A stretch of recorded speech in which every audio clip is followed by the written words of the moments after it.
Welcome to another edition of Trio Leaders in Action. And today we are joined by the Reverend Dr. Jonathan McKenzie, who I'm so pleased, one of just my favorite people in all of Trio.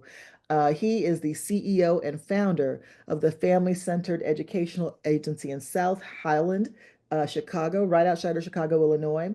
And he is the senior pastor at Hopewell Missionary Baptist Church, also in Chicago. He has his bachelor's degree from Illinois State, as well as his master's in counseling from Northeastern Illinois, along with an education specialist certification from Northeastern Illinois, and his doctorate, all from Northeastern Illinois University. He has participated in the Goldman Sachs CEO training, and he's a U.S. Army veteran. So, hello, Doc McKenzie. How are you, sir? I'm doing well. How are you? I'm excellent, sir. What is your Trio story? How did you get involved with Trio? Oh, great, great. Sure. I got involved in Trio in 1983. I was a conditional admit to Illinois State University because of my low ACT scores and my low income status. And so they referred me to the SSS program at Illinois State University and said, hey, if you do well this semester, you can stay. If you don't, you're going home. And so I got involved in Trio in that way and received support. I told my mom, I'm in a great program. I'm in a special program.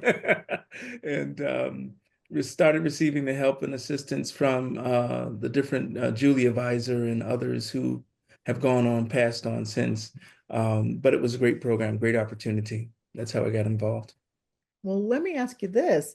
What inspired you to found the Family Centered Educational Agency? I was working for a college, and we were not located at the college. We were actually located in a community center. If we're going to be in the community, we're going to have to really serve the community's needs and meet their needs.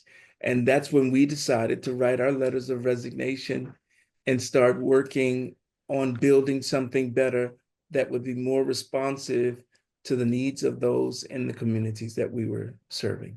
We have 11 TRIO programs, a number of Upward Bound programs, EOC programs, as well as talent search programs. And we're also located in two different states. We're in Illinois and we're also in Texas.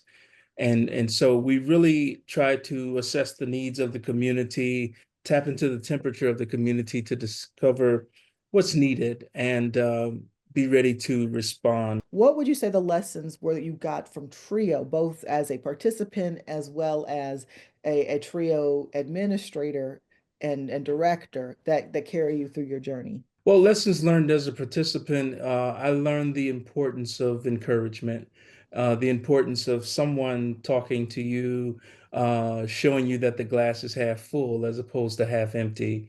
You know, leaving a low-income community and going to, which is predominantly African American, and going to a predominantly white institution was a little, it was a big transition, and it was kind of scary. But Trio allowed me to create a new family, find a new family that encouraged me and did some of the same things for me that my biological family and other family back home would do. And they provided those resources and encouragement and services to me. But as a practitioner, I learned that silence is consent, that in serving TRIO students, that you really have to be an advocate and a vocal advocate. My mentor, Silas Purnell, rest his soul, would say to me all the time, Jonathan, everyone can't do this work because the work is a lot. It's intense, and the work goes beyond the regulations. It goes beyond the mandates. But as a human being, as a caring individual, you understand that you have to find the supports that they need in order to help them. Maybe you can't do the work, but you know someone else who can. In what ways does pastoring a church mirror your work in Trio with students and families? Pastoring is it's actually very similar because as a believer, Jesus cared about the poor. He cared about the low income, and his very first sermon was to the poor, and it was that of one of encouragement, to encourage them to know that they were blessed, know that they have the ability to do greater things, and that's what Trio does. We encourage the low income. We motivate them to stay in school. We assess them to see what their needs are, and then the church meets needs. We have a food pantry. We have clothing pantries. We have mental health counselors to assist families. So it's very similar that the trio is the same thing. We strengthen and we connect and we comfort families, and that's what we do in trio also. Jesus encouraged people to understand their power, Mhm. to understand their ability to impact um, people in a very special way. He called us light. We're the light of the world, he said. And so I think I look at trio personnel as the same thing. We're a light in darkness, especially during this time. And so it's very similar. It's very gratifying work, very fulfilling work, and I love what I do. Is there one student who, for whatever reason, just really just stays in your memory? I need to really sit down and write a book about my encounters with different students. But there's one student, Matthew Dright. I started working with Matthew when he was 11 years old in the talent search program, helped him to stay in school, matriculate to high school, and then eventually graduate. And I helped him enroll into Illinois State University, where I attended. He graduated, came back home, tried working in some other places, didn't work out. So I hired him to work in our programs. Unfortunately, a truck ran into his apartment building. Mm. He lived on the lower level, and the bricks from the building crushed his spine and paralyzed him. So for 2 years, we talked about him getting up to walk and talked about creating a space for him to come and still continue the work in trio. He was very encouraged, but unfortunately he passed away. He came full circle. I mean, he was a low income first generation student, very young, um, graduated, and everything, came back and worked in the programs and actually helped me to write grants. And when he passed away, he left us a gift of $200,000 Oh my. and that gift allowed us to buy and purchase a bigger facility, a 10,000 square foot facility.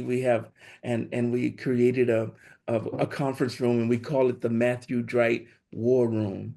And so we created that whole Matthew Dright War Room where we strategize, we write grant proposals, we have training meetings, we support communities and other leaders in the communities that he came from. So he really sticks out as one of the students that my heart really goes out to. We use a percentage also of the gift to give out scholarships. We've had 5 students to graduate who are Matthew Dright Scholarship recipients who receive thousands of dollars every year from his estate. We never know, Kimberly, the impact that we have on the lives of students and how as we encourage them, as we help them, that there's a possibility that they may turn around and come back and help us. I never imagined that. I always imagined giving and not receiving. Hmm. Uh, but he changed that framework for me. What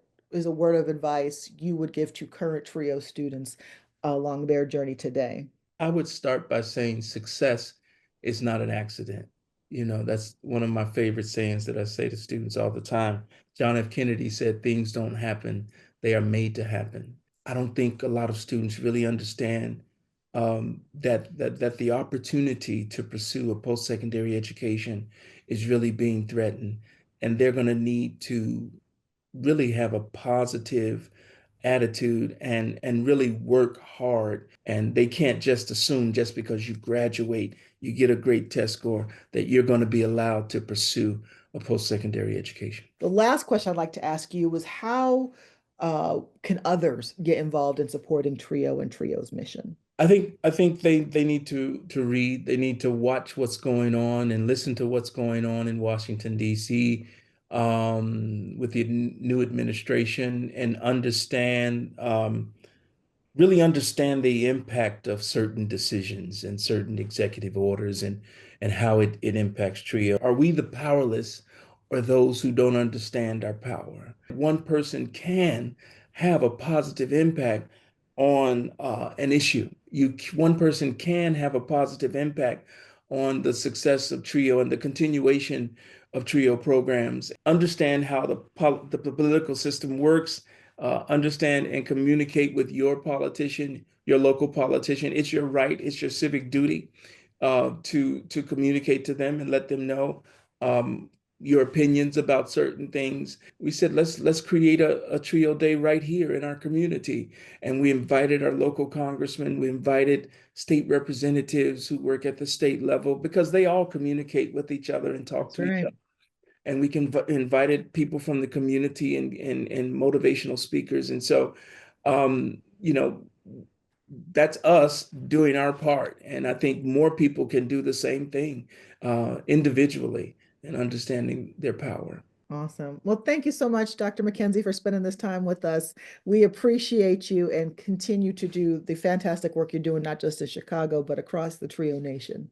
I appreciate you and the Council for Opportunity and Education. I do believe I've had several different types of programs. Some programs funded by the Department of Health and Human Services, some programs funded by foundations, and I've seen them come and go. The only constant in my Mm. life is TRIO.